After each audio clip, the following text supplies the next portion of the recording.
Hey guys, my name's Steph. I'm Botanist Cool. Today I'm here to hang out and make some magical items with the Herbalist Primer. It's a book I've been really enjoying making content about because I just love it. Fantastic PDF book. Please check it out if you haven't already. Just right on the top here, you can see the PDF is right here. This is the PDF of the Herbalist Primer that I'm going to be using. It is a fantastic little book, and I think we're just going to go right on and make some items for just general use, and how to really use them for D&D, and how to use this book kind of for D&D, and how I would use it for D&D. I love it. It's great. I think what I actually started doing is I actually mentioned this in my one of my last videos for color magic for D&D, which was actually using color magic to make a divination cloak, and I feel that could be really cool, specifically when it comes to runes. I love runes in D&D, so I love having this like runic garb covered. I actually had a necromancer once. I just had like runes of skeletons in there, runes of skeleton in their robe. They just kind of like throw a rune of skeleton off, and that would be like that would be a skeleton they can summon, and I really love that idea. So I'm gonna say this: we're gonna make a cloak of divination. But what I think we're gonna do is we're going to find out. So like the cool thing about this is this book gives you little appendices, appendix, whatever you want to call it, of a whole bunch of plants. And it's like, hey, look at this plant here. This is all divination plants, which is really cool because now we could go into the rest of this book and look up what these divination plants are all about. Should I get a pencil for myself? I think I should get a pencil for myself. I got a pencil. Do I have any paper? Oh, okay. Here's a cool little thing. Or I'm misremembering someone from, that's fine. Here's a cool little thing. Aconite. Aconite is good for divination, and the language is beware a deadly foe is near. So that's really cool. Because here's the thing. Let's say you make a Cloak of Divination using Aconite. Instead of helping you divine the future, it could actually give you a bonuses to sneak attacks and preventing sneak attacks, right? This is a plant that its feelings and languages is all about being aware of your opponents. So maybe it gives you, instead of giving you divination abilities, it gives you bonuses to dexterity saves, wisdom saving throws, and stuff like that, or with enemies. That could be really cool. That could be really cool. I like that. Oh wait, this is Aconite. Purple. Okay, so we have purple flowers, which, here's the thing. Purple's not necessarily for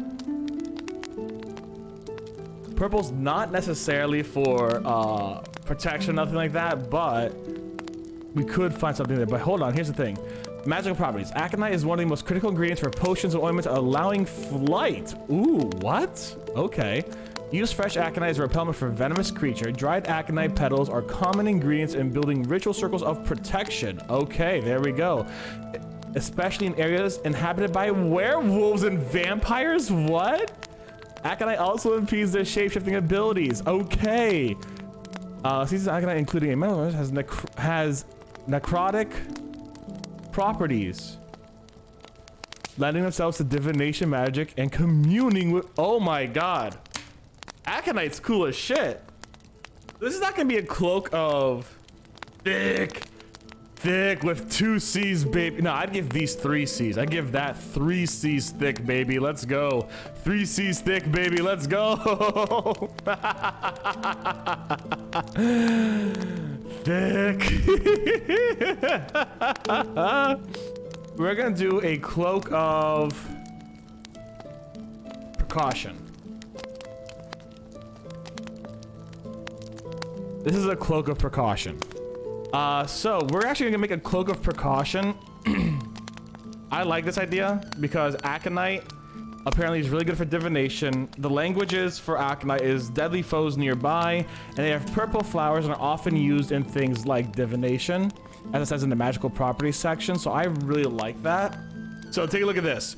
At the end of Knotgrass, which is really cool, you have an indigo dye, which is really nice, and it'll match the indigo color of Aconite. It says the binding properties extend to less literal uses. Use the plant to bind spells, hexes, and wishes to physical objects. A powerful tool in the enchanter's hands.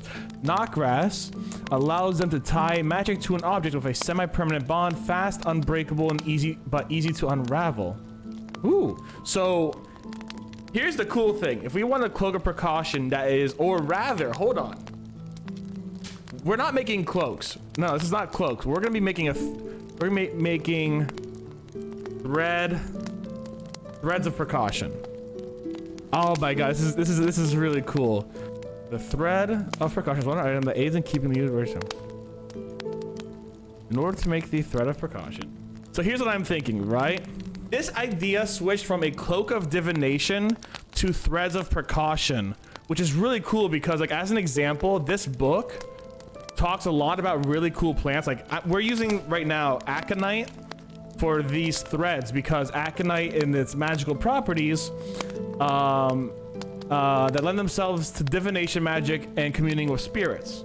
That being said, the language of Aconite, if we go all the way to the bottom and start like reading through like the languages of flowers, the language of Aconite, which is really cool. I love this book so much. The language of Aconite talks about, hold on. The language of Aconite talks about beware a deadly foe is near.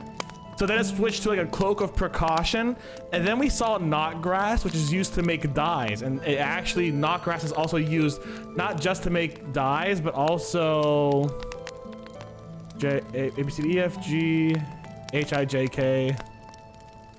Knotgrass is also used to like literally put like there we go. Knotgrass is a binding properties to extend to less literal uses. The plant that binds spells, hexes, and wishes to physical objects. So that's what we're doing right now. I mean, definitely you could. That's the cool thing, right? Like, what I like that's really cool. But what I've decided to do for this specific Threads of Magic is that we're actually making a dye out of Aconite and Knotgrass, because Aconite has the language of knowing when enemies are near, and it's also used as a divination tool, so it's meant to heighten your cognizance of what's going on, right? And your recognition of what's going on. So from this we made the Thread of Precaution is a wondrous item that aids in keeping its user wary of its surroundings. It enhances its user intuition so they may avoid attacks. To make the Thread of Protection, an artificer must use petals from both Aconite and Knotgrass flowers to make and enchant a dye in the artificer's preferred method. They must then prepare a spool of thread to be dyed and enchanted. When the thread is used to sew protective sigils on non-armor clothing items, they grant the wearer +1 to all physical saves, and sneak attacks against the wearer have disadvantage. Logically, that makes sense too, since embroidered emblems can take a lot of thread to make. Exactly, right? Because like, when you just sew up little like seams in your clothing, it takes quite a bit of thread nonetheless. But if you're trying to make an entire sigil through the entirety of it and make it stand out and work really well, it's gonna take a while. And it also adds in the fact that the fact is the cloak itself is not magical, but if the sigils get damaged extensively, your players might not have that cloak or the gloves or whatever that has a protection item on them forever, because it could get damaged. And if the gloves break, the sigils break, they lose that benefit, right? I think that is a good trade-off for easy access protection versus, you know what? Actually, that's a good point. I'm gonna actually lower the price to 500 gold pieces. 750. Would you guys use these threads in your game? That's my question. I'm very happy with how we made these threads. Would you guys use these, and how would you use them? Perhaps you could implement a system where players use more uses of threads to make the... Ooh! That's a really good idea.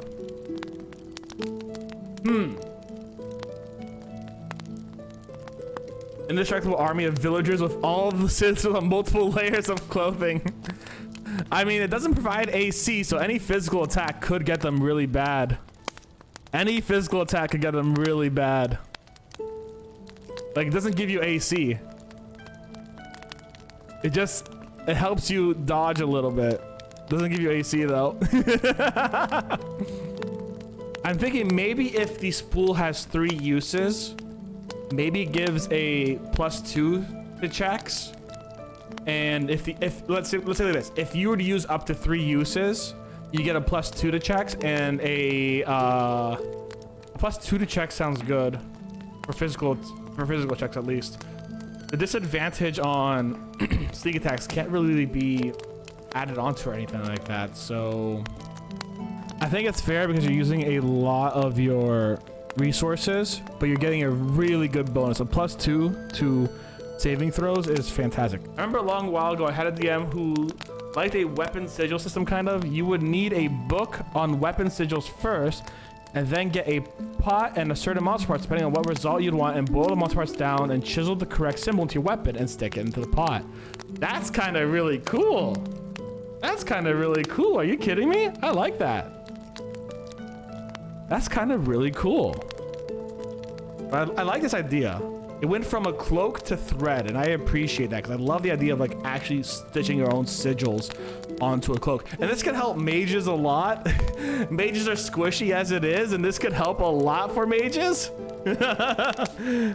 Your level 2 mage of a cloak of nothing now has a cloak of resistance with a bonus of making sneak attacks disadvantageous against them.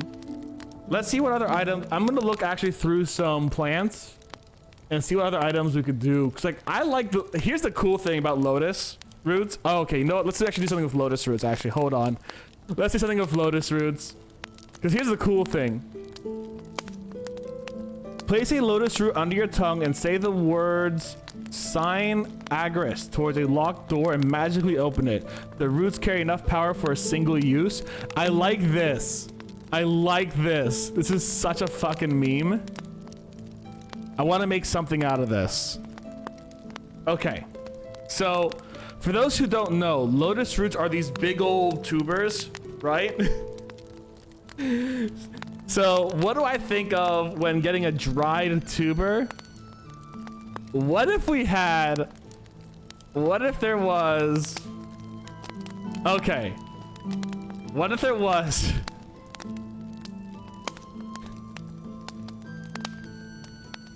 An ocarina of door opening. An ocarina of door opening. Cause like, look, place the root under your tongue and say the word sign Agris towards a locked door to magically open it. The roots carry enough power for a single use. An ocarina of door opening, okay? Like, if you're on a stealth mission, it's fucking useless because you gotta go like, boop, boop, boop, boop, boop, boop, boop, boop, boop, boop. And then like, people are like, wait, who's playing the ocarina outside of our locked door?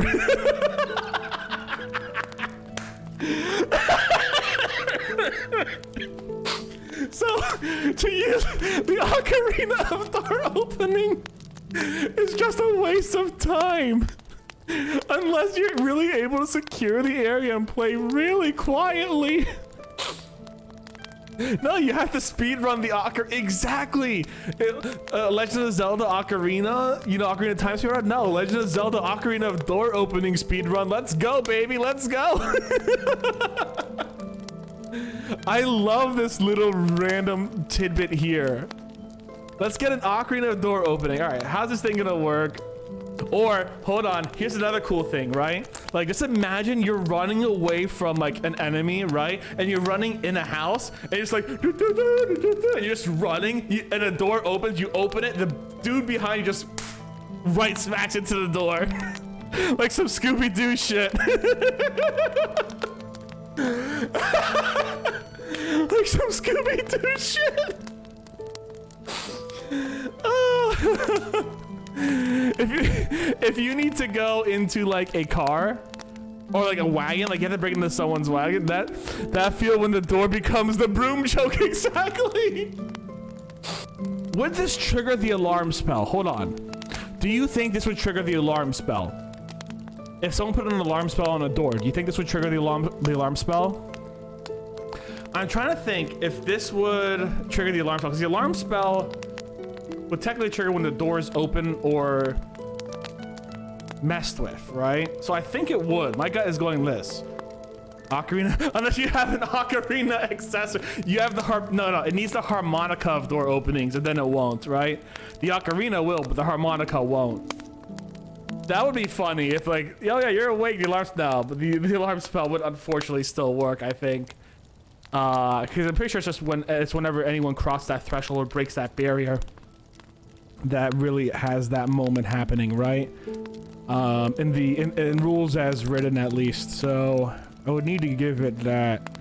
So we have an ocarina of door opening made by Lotus Roots, which I like, which I really, really like. That's fun. That's really fun. It's such a stupid item. I love it. I'm gonna sneak into NPC's house and steal. Yeah, you're gonna be sneaking, doing really sneaky, really sneaky. Let me tell you that much. Research mentioned making a fixing agent out of knotgrass, and I'm like, all right, let's take a look at that. Right, there's legal matters.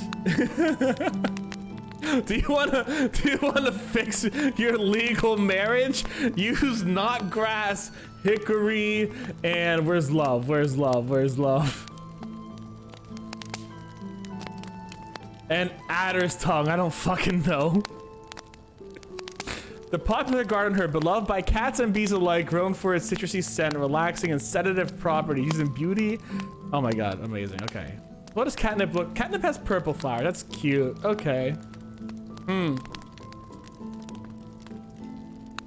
It's very purple. This is gonna be another very purple thing, so I gotta think. What do we want to... Because I'm actually thinking, I like the idea of repairing things with catnip and knotgrass, right? I'm liking that idea so far. Oh, there's a mending paste right here. 5 parts plantain and catnip. There we go. 3 parts dogwood and powdered. 3 parts galbium. I mean, I guess we got that. We have mending paste. There we go. I actually love the idea of catnip being used in books, and there are very rare occasions where magical books can get damaged in D&D. I'm thinking we make a magical book fixer, like a whiteout that fixes magical books, or perhaps a whiteout that will reveal invisible writing, right? We're doing a lot of things that have to do with things. Oregano sometimes used for divination. Let's take a look at oregano. Hold on. Oregano is in here. Oregano. Beautiful. The power of oregano stretches beyond the physical realm, places a sprig under your pillow and reef at night for peaceful sleep and visions of the future, mixed with caledra, thyme, and wormwood, or dreams of one's current and future beloved. We're looking for past, though. Oregano is a plant oregano in the grave. It grows as abundantly. It means that the soul is departed, enjoying a peaceful and joyful experience. Aww. So oregano was a good choice to look at, but oregano's for the future. We want something for the past, basically. So what we're trying to do is we're trying to repair this book, right? We're trying to repair this book. No worries, research. We're taking your idea of like repairing something with knotgrass, and we're trying to make a paste of missing pages where it repairs a book and brings back all of its missing pages. That's it. I like it. Clove strengthens cognitive powers and memory. Bring back things we have forgotten. Inhale the aroma. Okay, so here's what we could do. We can mix it with clove, knotgrass, and catnip. Right? Catnip is commonly used to protect books. Clove is used to bring back anything lost, and the knotgrass is used to actively tie things together, right? And bring back the pages lost. That sounds pretty good. What do you guys think? I think those 3 together, I think those would make a good thing. We can make a paste. So first and foremost, you gotta, yeah, I like that. So the actual paste transforms into the pages. Yeah, exactly. Because here we have the clove, right? The clove is meant to transform. The clove is meant to basically be like bringing up old memories. That's what clove is all about, apparently.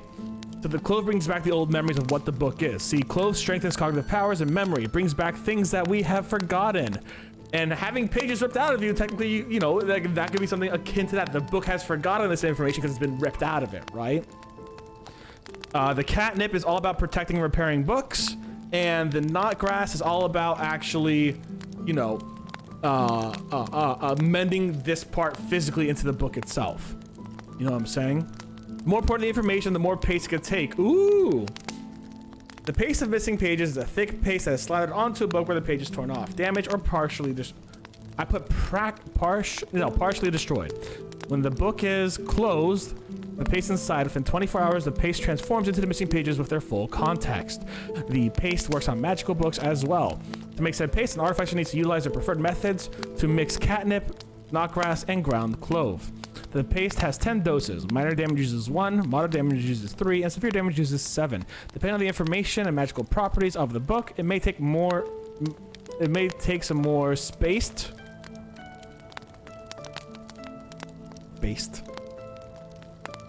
Make more paste up to the DM's discretion.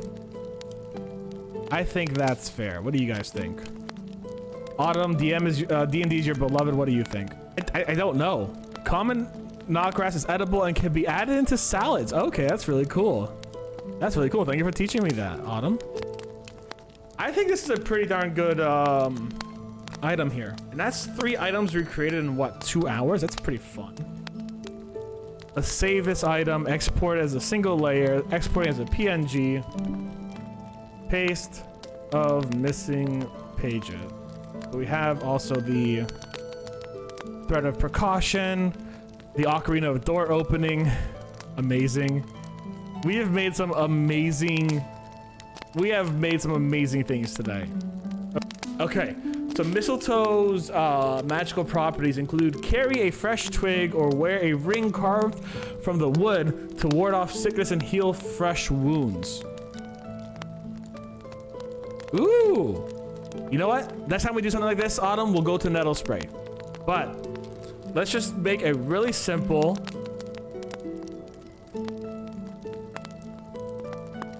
ring of constitution. You cast good berry with the berries, and the artificers can give resistance to poisons with the vines. Mistletoe is very useful. Mistletoe does 100 times damage to people named Balder. Yeah, it kills people named Balder. Simple. A +1. I'm gonna say a +1 on all con saving throws against illnesses and poisons. That's it. It's a limited thing, but it could definitely be useful. What do you guys think? Something simple and easy to use. I think it's simple and easy to use, honestly.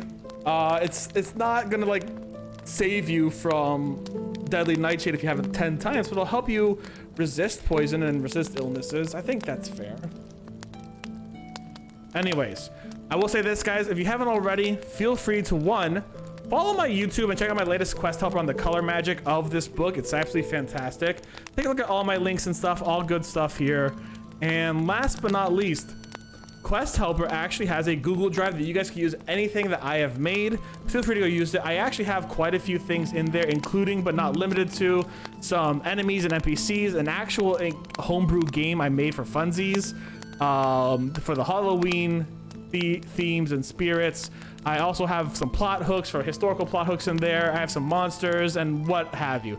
Monsters include the Banded Stalker, which is a personal monster from one of my nightmares, and Pikmin. The homebrew game is called Trick or Treat. And the items include, but are not limited to, the Aboleth's Cursed Cloak, the Blades of Chaos from God of War, yes. The Cloak of the Barghest, the Coddle's Headpiece, the Dagger Gun Sword, the Daggers of Venom, Fragmented Shield, which is actually a personal favorite of mine, the Great Sword Gun Sword, Masamune Rapier Gun, and the Short Sword of Returning. And I'm gonna be putting the rest of these items in there today. So I do hope you guys enjoy that. Make sure to leave a follow, and hey, if you can, just leave a comment on top of my YouTube channel saying I can't wait to watch this later. Thank you very much for doing it, and stuff like that. All right, I'm probably gonna highlight this video itself, put it up on YouTube next week, because I'm about a week late on all videos because I just don't have the time to do everything like that. And yeah, I'll be back in about an hour and a half for Monster Hunter. It's gonna be a lot of fun, and that's really about it for me today. Apex Wrathos is gonna be a pain in my fucking ass. Yep. If you haven't already, make sure to leave a follow, guys. Thank you guys very much.